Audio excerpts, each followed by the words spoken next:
Ladies and gentlemen, now it's Too Late with Alan Mosley. Yeah. Welcome back to It's Too Late, number one late night show in America, not hosted by communists. I am your host, Alan Mosley, joined as always by the number one producer in late night. It's Dave Wilamowski. Dave, how are you doing? Doing good. Nice easing back into the week. Yeah. Had that big get together we had, and now back to work. How you doing, Alan? I'm back. I'm officially back.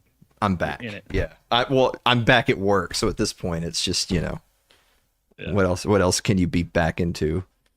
Right. I'm already crying at 6 a.m. when the alarm goes off, so we're right back to normal. But let me tell you about some of the news from this past weekend. Oh. Last weekend was the Libertarian Party National Convention, the party of unfettered personal liberty and optional personal hygiene. The event was put together by actress Cate Blanchett, going by her pseudonym of Angela McArdle. Hosted in the city libertarians decided best represents liberty and freedom, Washington, D.C. What made this year's convention stand out was the number of famous attendees from outside of LP circles, starting off with Congressman Thomas Massey of Kentucky, who was there to show libertarians what it's like to have principles and success. After that, you had a roundtable discussion featuring Vivek Ramaswamy, comedian Dave Smith, and Angry Bald White Guy. Following them came the third place candidate speaking to the third biggest political party in America, pre-assassinated Kennedy, who won libertarians over with his position on the pandemic, but turned right around and lost them again after refusing to offer photo ops with his tapeworm. Of course, the moment everyone was waiting for was next. Cate Blanchett introduced former President Donald Trump, who had just spent the last 5 minutes Googling, "What is a libertarian?" and then clicking on the Cato Institute. Finally, it was time for the presidential nomination. And after 7 rounds of voting, the guy who was a Marxist 15 minutes ago can't handle an extra strength of leave lost to the child sexual predator. And with that, so ends the infamous Mises Caucus of the Libertarian Party. They wanted to nominate a comedian as their nominee, but instead, they wound up with a joke. Oh, man. Oh, man. You know what we're going to be doing after the show, huh, Dave? Oh, yeah, I do. Yeah, you do. Neat. Let me tell you about tonight's sponsor, which is Fox & Sons Coffee, which you can find at foxandsons.com. If you use promo code ITL, all one word, you get 18% off. Dang. Orders of $25 or more. Shipping's always free on orders of $37.99 or more. You can visit them at foxandsons.com.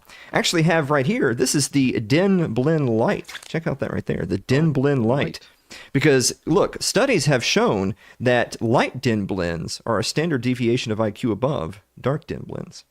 Oh, they did studies. I mean, it's just the data. I mean, it's not a value judgment. If you prefer Den blend dark, then that's fine. It's just Okay. yeah. So anyway, that's Fox & Sons Coffee, which you can find at foxandsons.com. Use promo code ITL. Guys, we'll be right back with the meme of the week in the viewer mail right after this commercial break. Don't go away.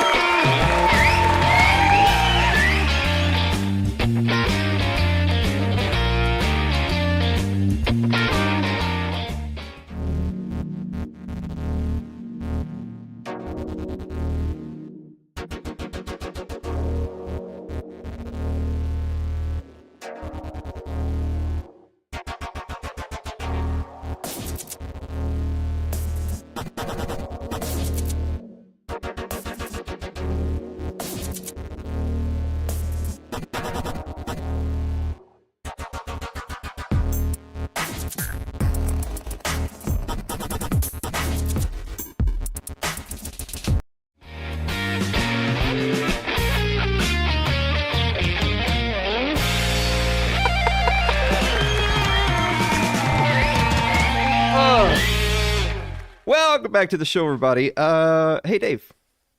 Yes, Alan. What time is it? Time for meme of the week.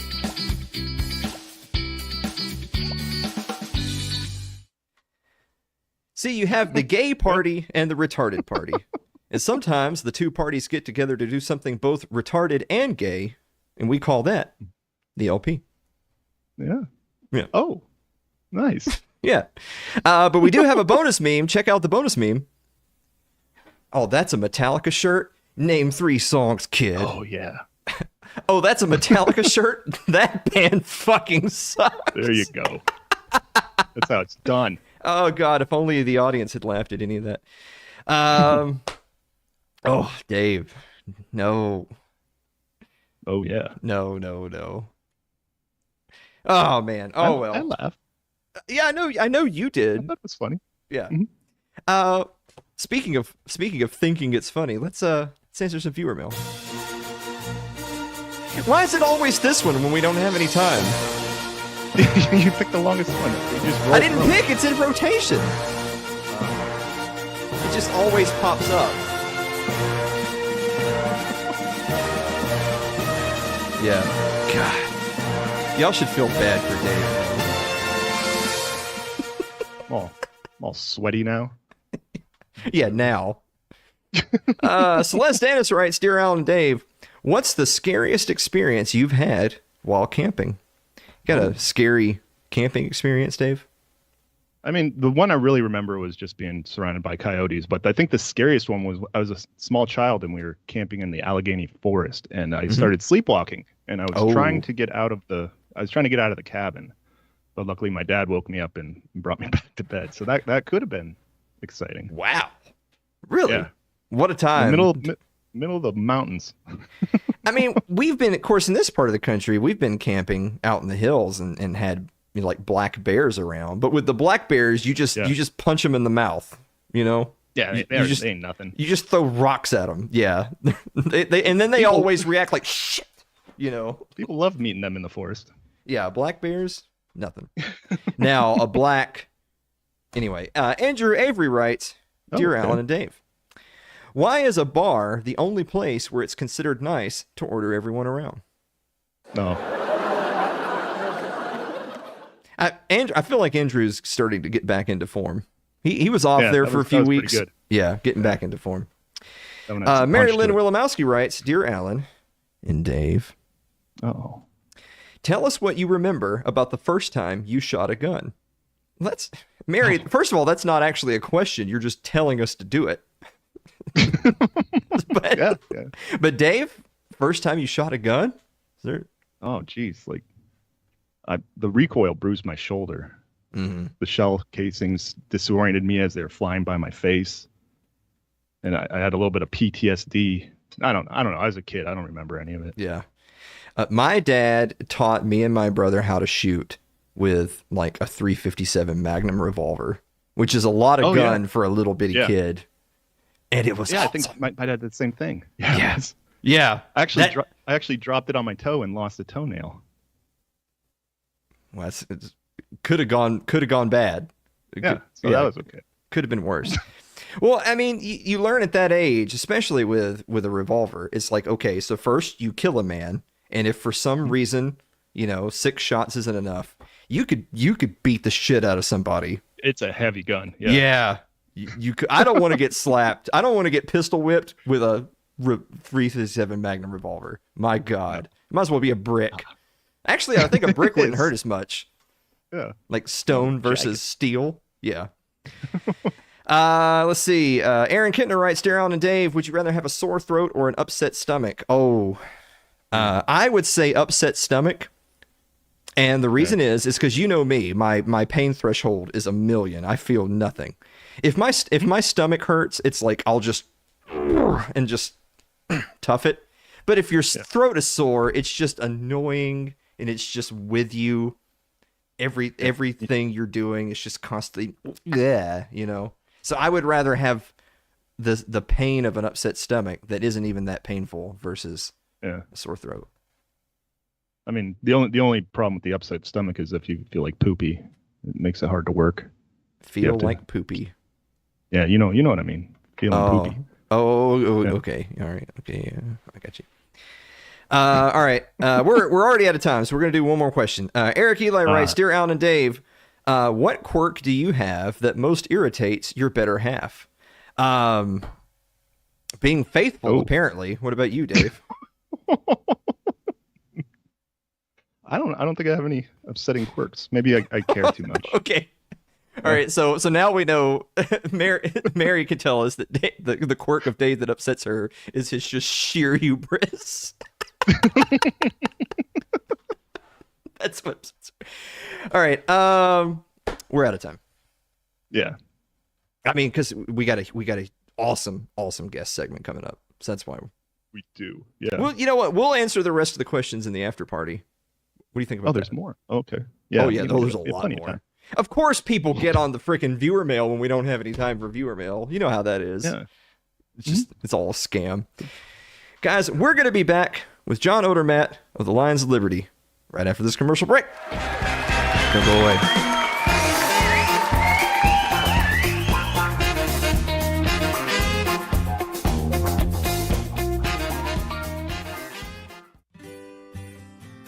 Your ad could be playing right now, reaching thousands of potential customers. Sadly, it's not, but it could be. Find out how to be an advertised sponsor for It's Too Late with Alan Mosley. Email us at info@alanmosley.tv.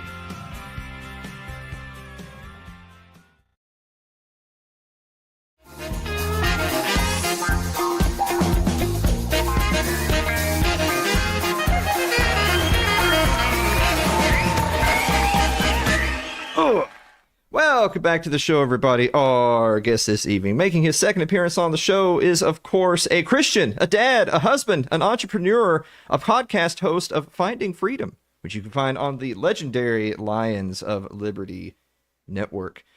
John Odermatt, welcome back to the show. And also, you didn't tell me you were doing your Magnum PI cosplay.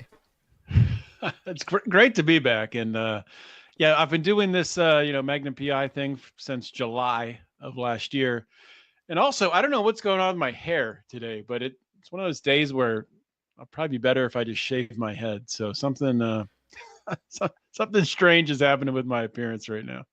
Well, you know what? The mustache does a favor for you, because I think if you didn't have it, you would look a lot like a presidential nominee of a certain party. So I'm not going to name which one, but it's just all you people look the same to me. But anyway, before we get into that, I was thinking to myself, hey, I want to have some of the guests on the show who haven't been on in a while. And I thought, John Odermatt was on, had a really good time, and he also had me on his show. I should have him back on. It's in my mind, this can tell you the depressing turn my life has taken, John, is in my mind, it was, God, that was like a year ago. It's been a long time.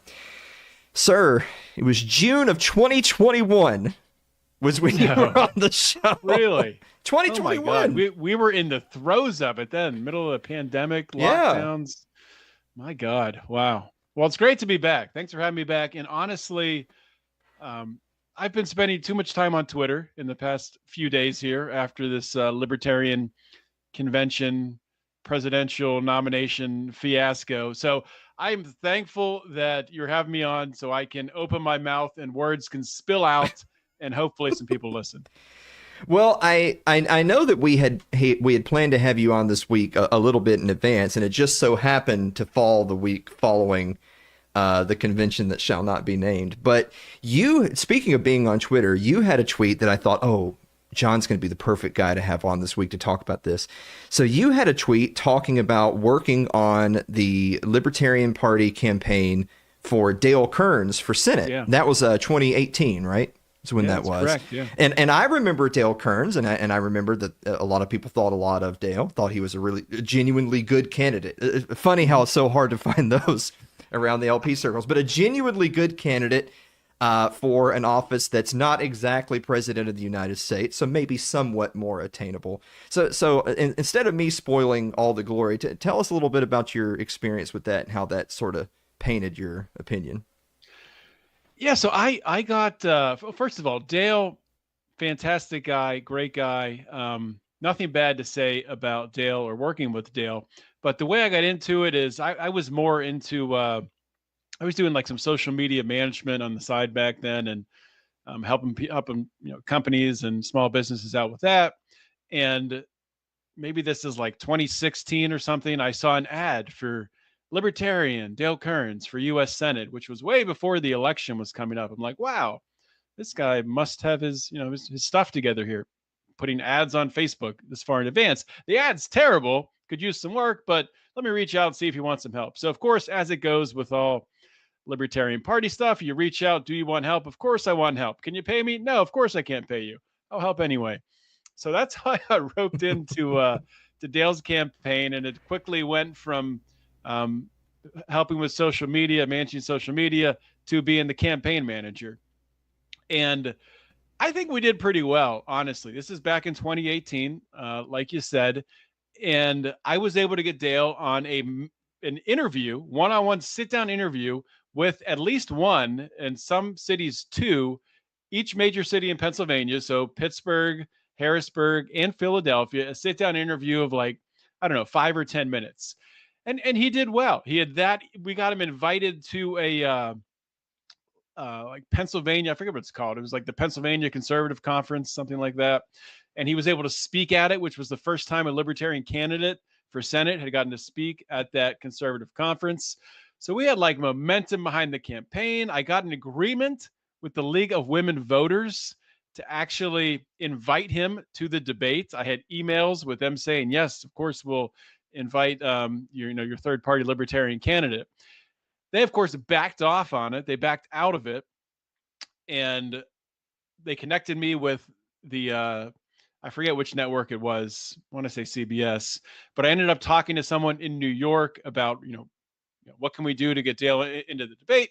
And they essentially flat out told me there will not be third-party candidates in these debates until the advertising dollars are equal to, what Republicans and Democrats are giving, which of course they're nowhere close to what libertarians are giving nothing to networks. So that's why libertarians don't get on the stage for debates for the most part. That's the main thing holding them back. And I did end up, or somebody ended up leaking those emails to Reason, and Reason wrote an article about it back then. But that was my peek behind the curtain. And after seeing really that running a good campaign, getting his name out there, Dale went to every county in the state, and he still did terrible. He did awful. He got like I want to say less than 2% of the vote in an election where the Republican and Democratic candidate were horrible. The Democrat is the incumbent, Bob Casey.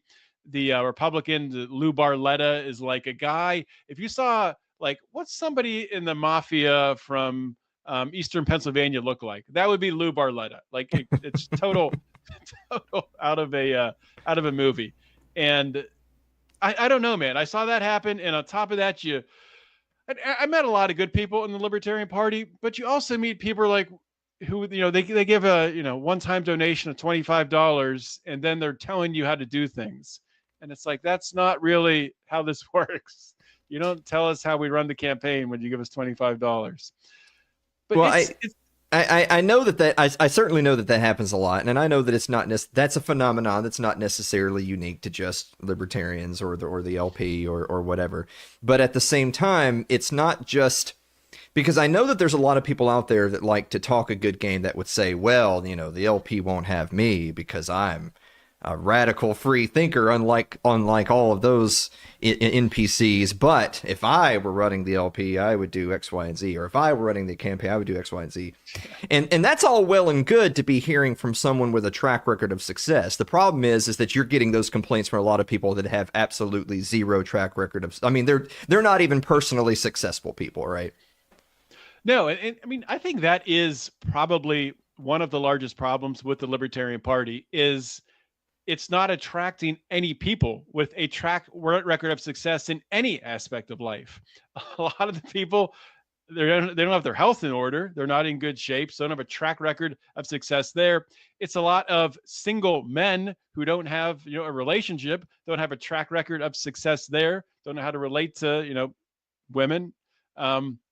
And the most important aspect when it comes to a party is money. And if you don't have a track record of success in business, you can't really bring money to the table. So for a long time, and really it was that moment in 2018 after the Dale Kearns campaign when I was really like, this probably isn't going to work. But, you meet people, and I'm a libertarian. I mean, I think the same way as a lot of these people in the party do. And you meet people and you build friendships and you have your monthly county meeting where you kind of get used to going to that. So I kept participating in it, but had one foot out the door. And, over time, I just realized I am wasting my time. And even more so than that, by me wasting my time, I am making other people waste their time doing this. And I just don't think it's a smart investment of time. And I know great people, smart people, Brian McWilliams, my colleague at Lions of Liberty, who is investing his time with Libertarian Party. I'm not going to tell him not to do it. Just saying I wouldn't do it myself. Well, I know because I believe in the concept of the remnant. I believe that there are those of us who hold certain positions and we are out to find one another. I think that why I do what I do is we just had our annual live event just a couple of weeks ago, and I'm when I'm sitting there looking at the room of people, I think, well, this could not have happened if I didn't start yet another terrible libertarian podcast, 7 years ago that morphed into something a little bit more humorous over time. But if I had never started it, then we wouldn't be here. And so I'm very grateful for that and for the people who have come along and joined our little merry band. But at the same time, I think there's a huge disconnect between just the camaraderie side of it versus I don't know if it's totally a human experience or what it is, but the need to feel like I'm doing something. Yes. And of course, what is that? What is doing something? Because I think for some people, doing something is voting, and that's all they do. And for some people, doing something is phone banking or running for office and whatever. I've sort of evolved to the opinion of look at me, who am I to tell you what to do? If you want to do that, more power to you. But for me, doing something does not mean any of those things. For me, doing something is finding the people and building the relationships. And I'm not talking about politically. Yeah, and I think, I don't know, like I've evolved so much in my thinking about really what is worthwhile political action over the past, really since the lockdowns happened, and it slapped us all in the face. Like this is real. They can lock us in our houses if they want to. They can, make a lot of people take a vaccine against their will if they want to. And just looking at the way that the political landscape today, you have two major parties. Those are the only two parties that have any real influence. Are they good? No. The Democrats are downright evil, and the Republicans are just stupid. I mean, they have decent rhetoric in some areas, but really don't follow through well. But with that being said, especially at the local level, if you want to have any hope of making any sort of change, getting elected to a local office, onto a school board, a county commissioner, whatever, controller, mayor, if you want to have some sort of position like that, where you really could have some sort of effect in your community, the likelihood of that happening as a libertarian, extremely low, very, very low as it can get. As a Republican, you have an actual chance of doing it. And I'm not one of those people, who says that, we're going to somehow revolutionize the Republican Party with libertarianism and take it over. That's never going to happen. I don't think that's ever going to happen. And I think it's delusional to be putting that out there. But I don't think that needs to happen. Things are not totally awful in the United States of America. Sure, things in some ways have gotten worse, especially in the past 4 years with Joe Biden. But when you start comparing us to other countries, we're not in terrible shape. If we can, make things better in our communities, make sure that our, kids aren't being indoctrinated with, all of this weird gender ideology in the schools. If that stuff can get cleaned up, if we can get, certain things under control, if we can stop censorship, just a few areas like that, I don't think we're ever going to fix everything. I don't think liberty in our lifetime, which is the goal that the Libertarian Party always puts out there, we want liberty in our lifetime. That's ridiculous. You're never going to get liberty in your lifetime. If that's your focus, if that's what you want to get to, and that's your vision, you're setting an expectation that is never going to happen. And I don't know, not to go on a rant, but not only do they make that their goal, they have no measured steps, no metrics to measure how they would even get to that goal to see if they're making progress to reach it. Well, I think as far as delusional people go and unrealistic goals go, I think the big one that a lot of people are starting to open their eyes to, on the same point as you just made, is the idea that, and it is true, like you can live a good life in the United States. Anyone who says that it's practically chattel slavery, they're not serious people. They can't be talked to.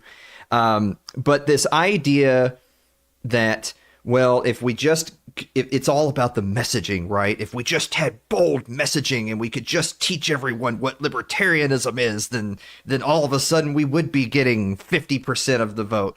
And I have a hard time, because I still hear that from people from time to time, and I want to just grab them and shake them and tell them, listen, They're not booing you off stage and laughing at you on social media because they don't understand what libertarianism is. They're doing it because they understand exactly what it is and they've rejected it outright. And they think you're crazy for believing it. It's not ignorance. They reject what you believe.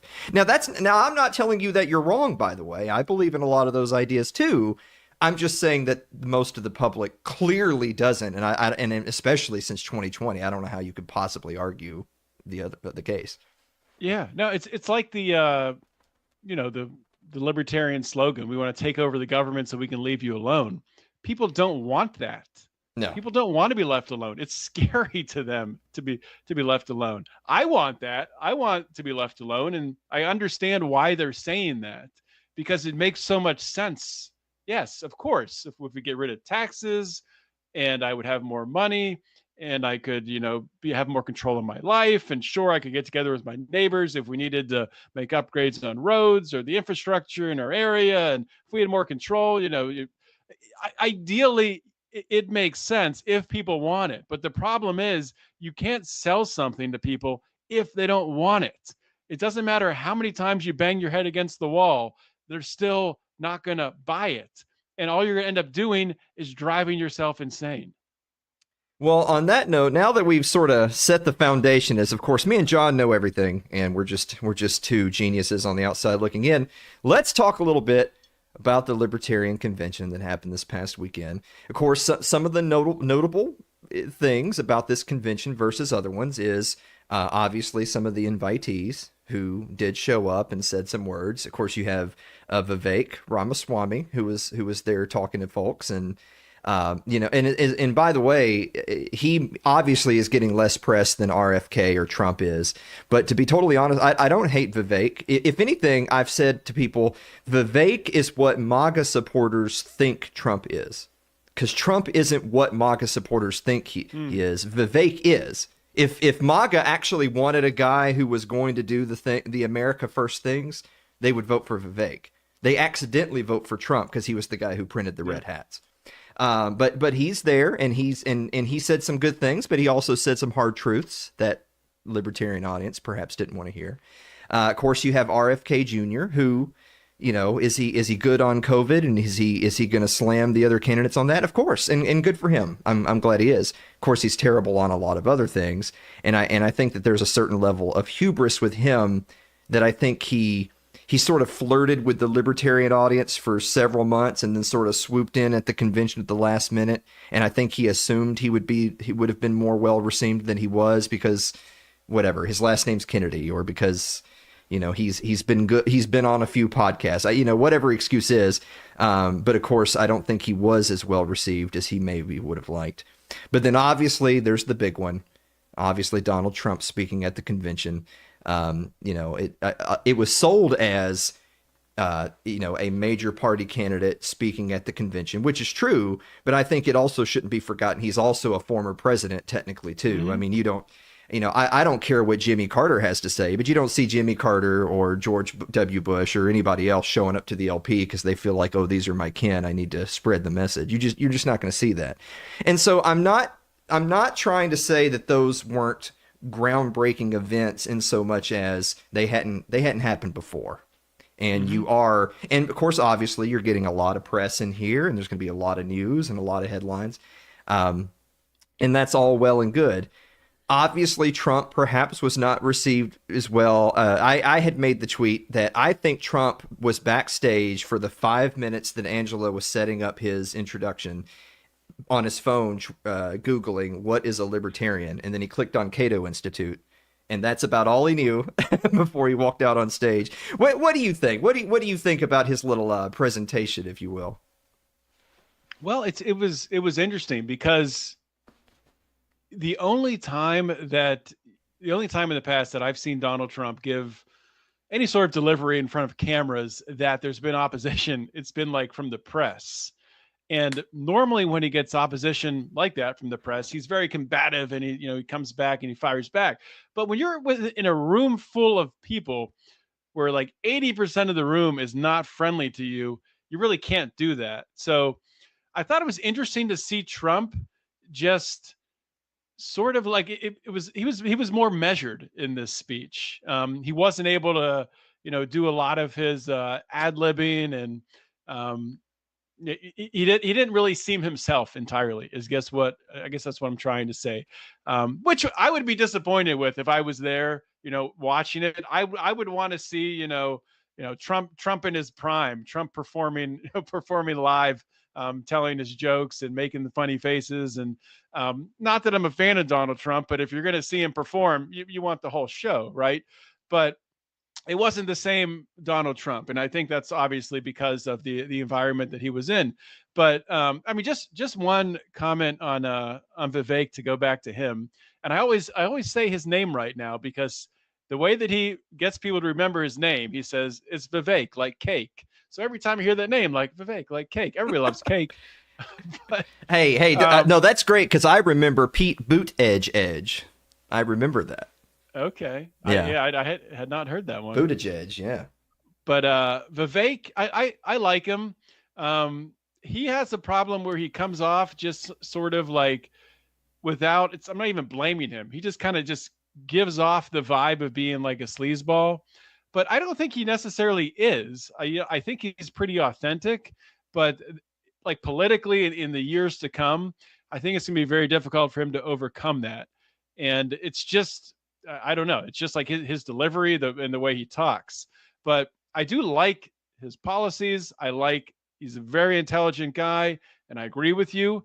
He is like actually probably what most of MAGA wants, but doesn't know it, and they'll be much happier with him than with Trump. But they're not going to get it. Maybe they'll get him in a cabinet position. But I think that'll be the height of Vivek's career. Will be probably serving in Trump's cabinet. I don't think he has a long career, and I don't think he'll be a president someday. Maybe I'm wrong, but we'll see. And then RFK Jr. I like, just like you said, I like some things about RFK. I saw him up at PorcFest, and the thing that I like the most about RFK is, like, at PorcFest, he essentially only talked about two topics. No, well, maybe three topics. Talked about, vaccines and COVID lockdowns. He was very good on that. And he goes into the history of it, what happened. And he wrote a book about it. So he's going into, all the bad things Anthony Fauci has done. And also he talked about central bank digital currencies. CBDCs are bad, which I thought was awesome. And he went into, the Ukraine war and was talking all about that and the history behind it. So he knows the history, but yeah, he's also terrible in other areas. He's not very good with regards to Israel, and he's some other areas, like he's said things before, like he wanted to throw people in prison who don't believe in climate change. Or that's paraphrasing. Don't sue me on that, RFK. But he said something like that at one point in time, and he's walked it back some. He's also has not been very good on firearms, which he's walked back some, but still makes me feel pretty uncomfortable. Which reminds me, Trump's one line at the convention where he delivered the line. It was about firearms. He's like, nobody's better than me with when it comes to firearms. And he got more of a cheer from that. And I think he took it to say that they thought he was great on firearms. And then he started talking about how much the NRA loves him, and it turned into news. Yes. He just couldn't figure out what do these people actually want? Well, yeah, exactly. So a couple of my biggest impressions, things that that will stay with me from his whole speech, because frankly, his speech was a bit longer than I originally thought it was going to be. And I agree with you. It didn't have quite the same fire. In some ways, it's like, well, that's boring. And in other ways, it's like, well, I'm going to really listen in to see if he's really done his research at all as to what his audience is. And yeah, the firearms thing, of course, we talk about this at the 10th Amendment Center all the time. Look, his administration prosecuted more gun control in 4 years than Obama did in 8. So that's an absolute laugher out of the gate. But particularly, he's in front of an audience that's more likely to know that stat I just delivered. But the general public, they're just going to believe whatever the TV says. And yeah, the fact, look, being endorsed by the NRA is that's terrible news to hear if you're a Democrat. But for people who actually know anything about firearms legislation, no, that's a boo. That's not something to brag about.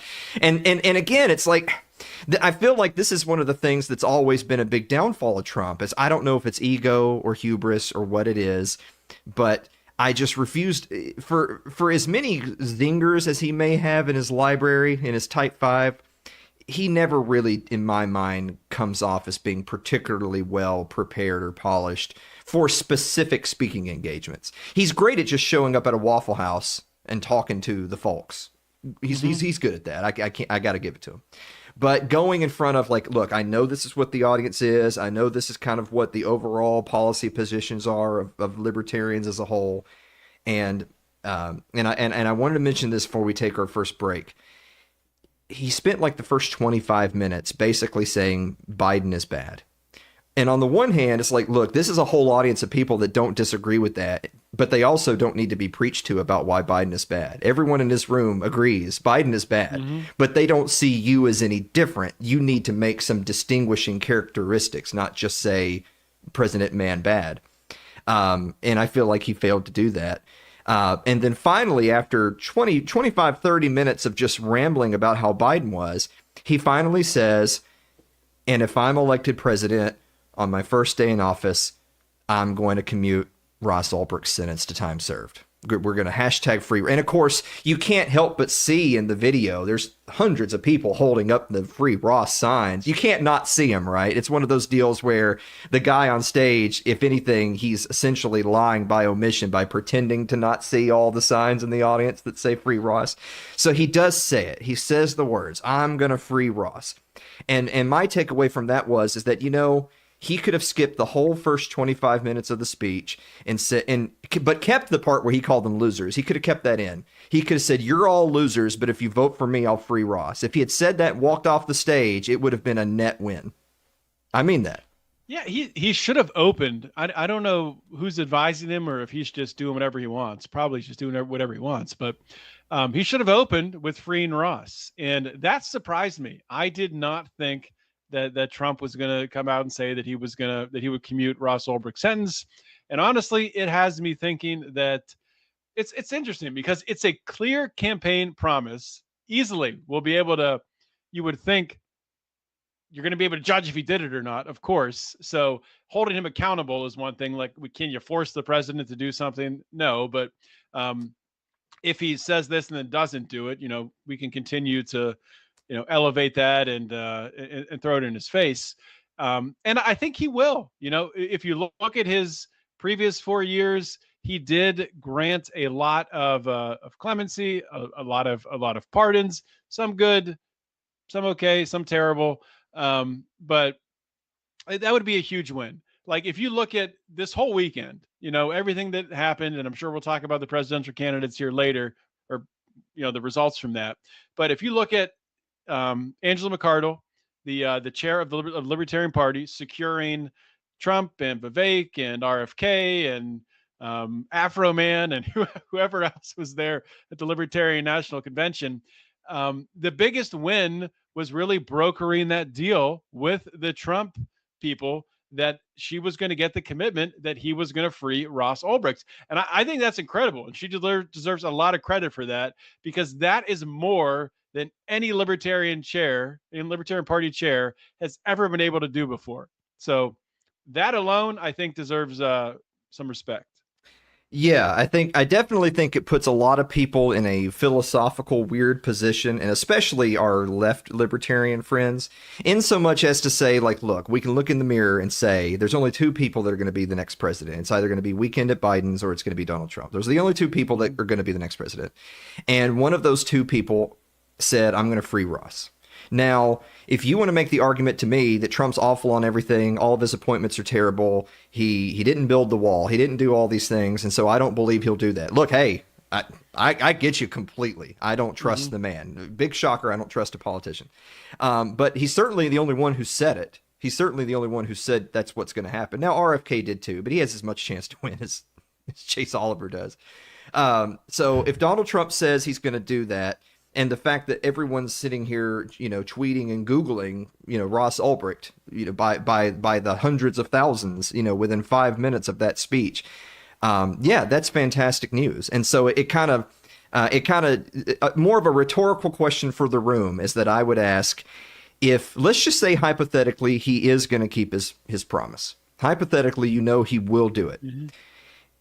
Is it out of the candidates on the ballot, including the Libertarian candidate, is Trump the most moral and right choice based on nothing else at all that he will keep his promise to free Ross? Yes or no?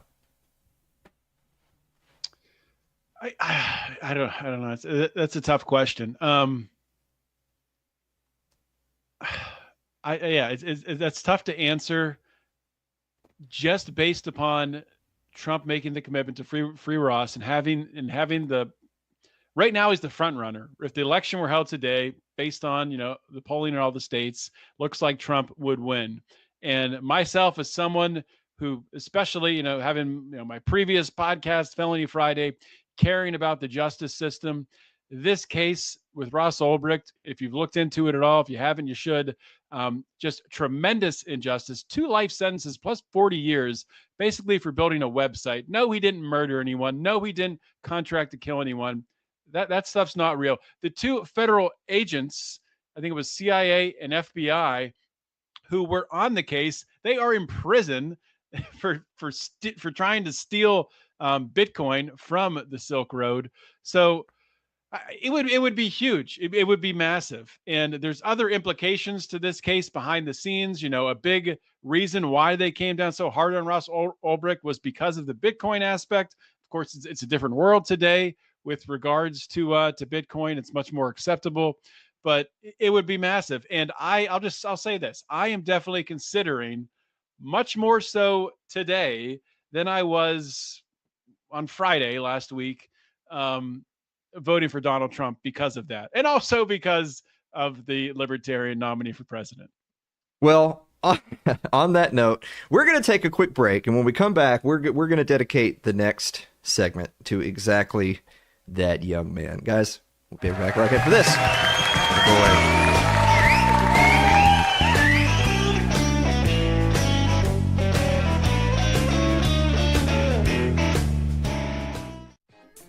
It's Too Late is proudly sponsored by Fox & Sons Coffee. Fans of It's Too Late use code ITL to receive 18% off orders of $25 or more.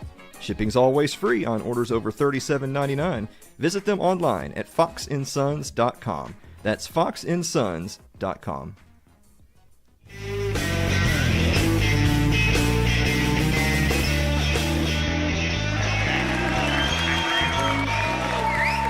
Welcome back to the show, everybody. So we're joined once again by our good friend, John Odermatt. You can find the Lions of Liberty Network and Finding Freedom. All right, so we'll finally get. We've been beating around the bush now for a little bit about it. So they hold their presidential nominations. Obviously, Donald Trump is not sweeping to being given the nomination. RFK, what's he get? RFK got like 2% of the vote and is instantly eliminated. So there wasn't any shenanigans to that level. But it went to like what, 7 rounds of voting? I think is what it finally goes to, a record ridiculous amount of voting.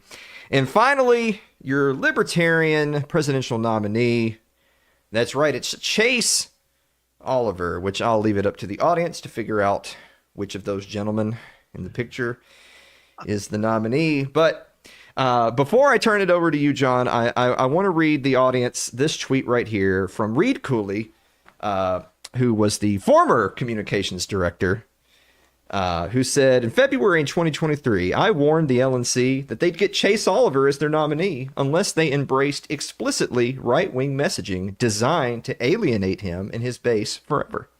After seeing the LNC's board refusal to do what must be done, I left the party, resigning my position as communications director and leaving it to face the consequences of its actions. Those consequences are now here.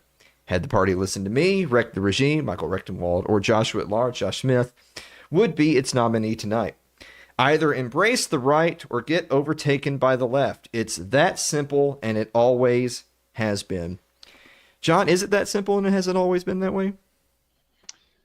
No, I think it is. And this is something that I've learned, over the past few years. I think that just if we look at the results, right, or if we look at the presidential race right now as it sits today, it's kind of insane when you just break it down. So Donald Trump, obviously the closest to the right-wing candidate.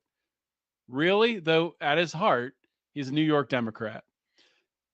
Robert Kennedy Jr., independent, obviously much further to the left than Donald Trump.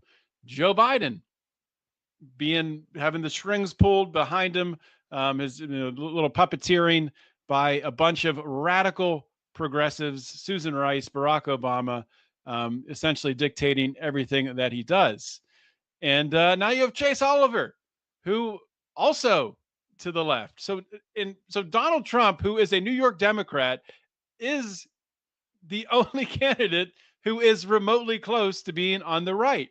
So there was a massive lane you could drive a truck through for the Libertarian Party to take that lane up as the party of the right wing, coming out against the COVID tyranny, COVID lockdowns, pharmaceutical companies, and their, being in bed with the government, and totally missed opportunity, man. Like, I don't know. I don't know the history of Reed Cooley or what happened. I think previously to working for the LP, he was with Young Americans for Liberty, and I think they wanted to go more to the left also. And he said bye, and then came to the LP, and they said we don't want to go to the right either. He said bye.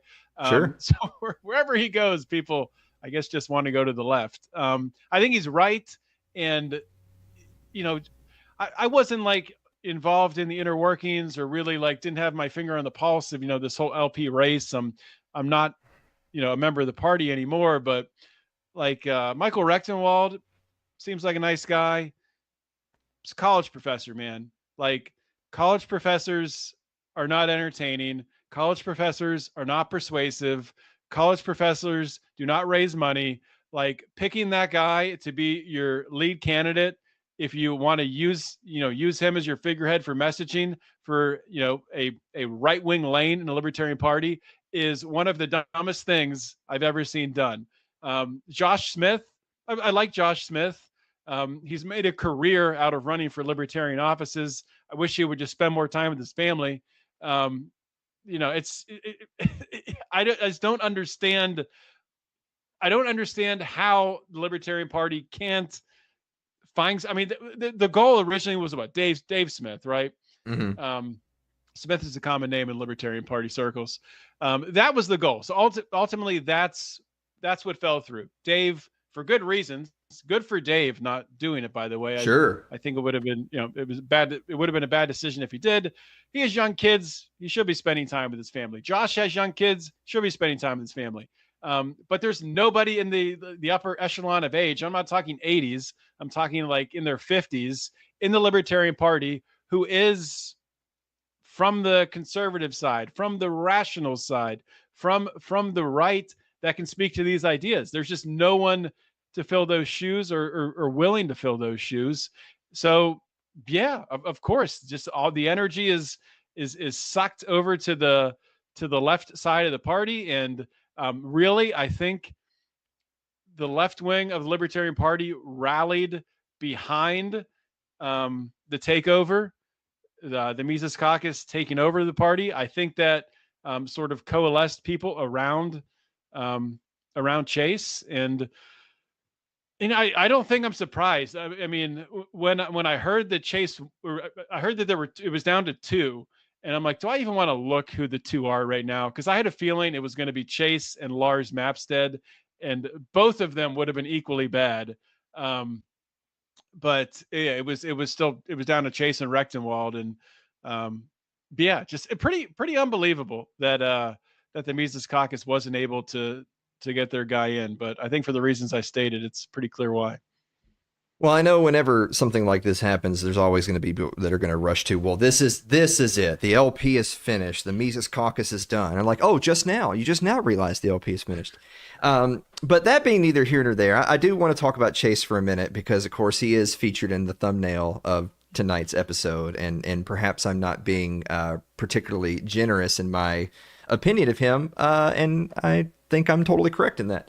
But a lot of people are mentioning, because people, by the way, people who have never read Murray Rothbard, who don't know anything about the man and anything he ever wrote, will then cite the Rothbard one deviation rule. They'll say that, look, if you have somebody that you agree with 99%, but they deviate from strict libertarianism in one way, well, that doesn't mean they're an enemy. They're a friend.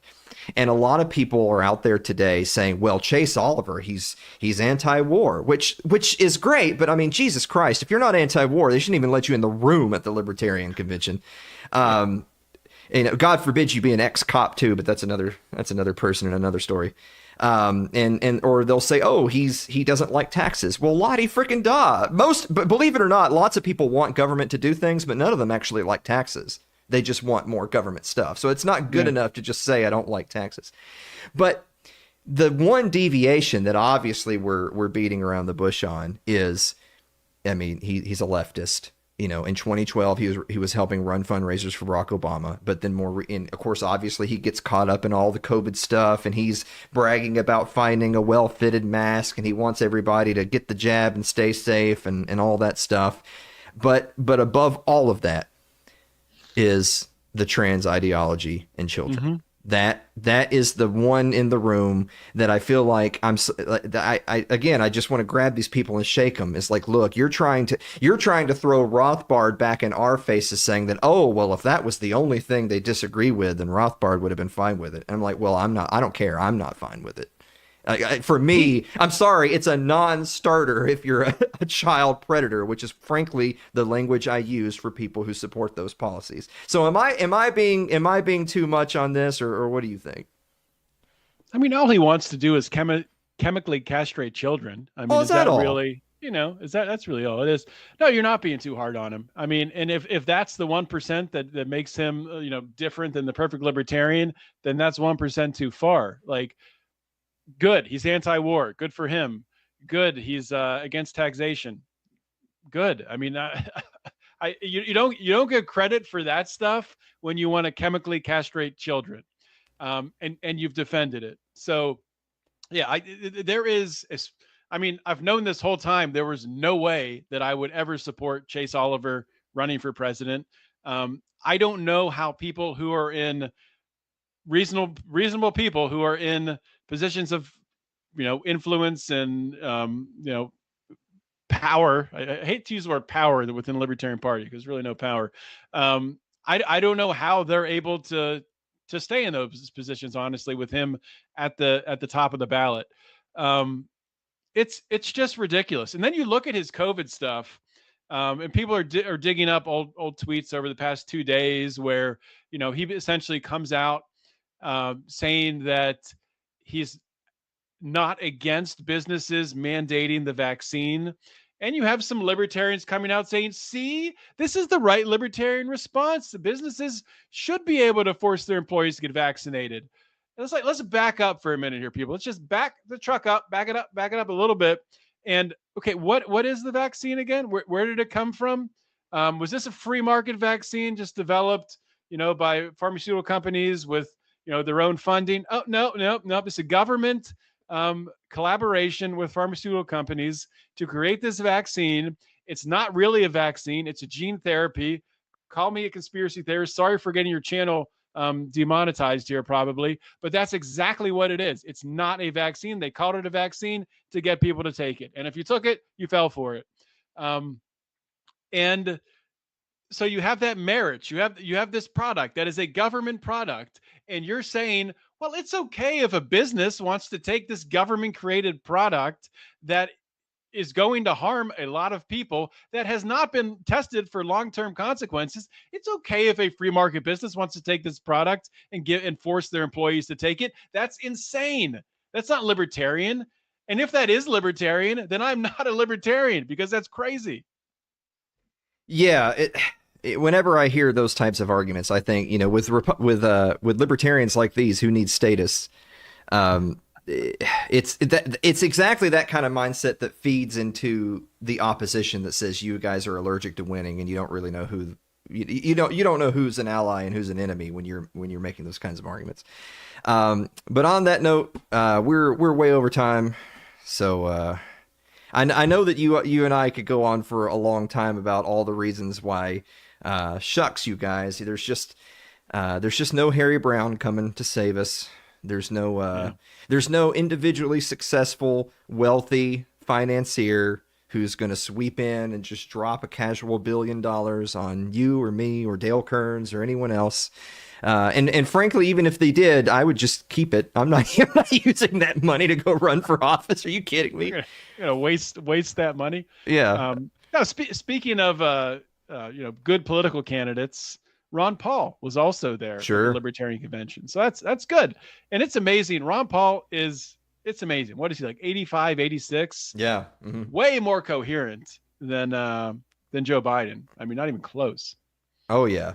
Well, I am cautiously optimistic that at least there were enough good people left in the room that they did cheer for Ron Paul when he took the stage. The day that Ron Paul's getting jeered, they can just lock the doors and set the convention center on fire. I mean, but with that note, John, where can people go to support you and get more of your content? Yeah, that little, that magical device in your pocket you carry around with you everywhere. Some call it a cell phone. I call it a podcast listening device. You want to go to your favorite app and you want to punch in Lions of Liberty Network. You want to find us. You want to subscribe to that show. And you want to listen to every single episode like your life depends on it. Well, wow. That's what a way to John, we got one more. We're going to get you out of here on this one. Are you ready for the bonus round? Yes, let's do it. All right. Is a vanilla soy latte a 3-bean soup?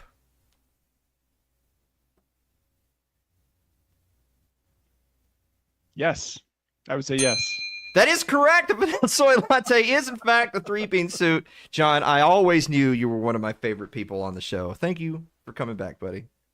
Fantastic. Thank you. Thanks for having me, man. This was awesome. Guys, we're going to be back to wrap up the show right after this commercial break.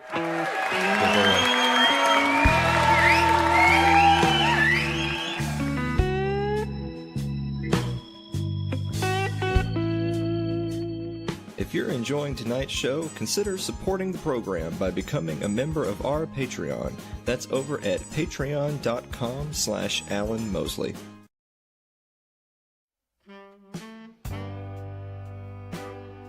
Like our Facebook page, facebook.com/Alan Mosley TV. You can follow me on Twitter, twitter.com/Alan Mosley TV. Subscribe to our YouTube page, it's youtube.com/Alan Mosley TV. But if you're more of a listener than a watcher, get us your favorite podcasting platform of choice thanks to Spotify. It's too late. Alan Mosley TV. Dave, do you have a final thought? Oh, I have to wait until my camera comes back up. Yeah, I mean, great interview as usual. Awesome show. I think it went pretty well. Did it? Yeah, I think it went well. You think so? Most of it did. Yeah. Most of it. That's okay. Yeah. I'll tell you what, guys. Great news for everybody. If you missed the monologue, we're going to redo the whole thing in the after party. I'm so excited. Yeah. We're still dressed up. Yeah, that's why I couldn't go put on my Fox and Sons nightie because I had to Your night shirt. Had to go do the show again. Yeah. Right. Yeah, Brooke says, I'm so mad I missed the beginning. No, Brooke, you're going to get to see it right now. An after party. That's right. That guy says Twitch is for Chase Oliver fans. You are a stupid son of a bitch who clearly didn't watch any of this episode. Jesus Christ. Right? Like, didn't watch this episode at all. Yeah. Yeah. Less than I did. Like, even the thumbnail is offensive to Chase. I don't know. Right. Maybe that guy will kill himself. What a gay retard. You said it, Aaron. Guys, thank you so much for watching another episode of It's Too Late, and we will see you next week. All right. We gotta get that over with. Gotta stay locked in. Locked in. All right. It's in business mode. Born to dilly-dally, forced to lock in. On my grind. We're grinding. Gotta clear the pipes. Get ready to. Yeah. I gotta get my voice back to early show Alan, and not post yell at Dave Allen. Don't go anywhere anyway. Oh yeah. You stay After another, right we're gonna have there. a little countdown. Are we even gonna do a countdown?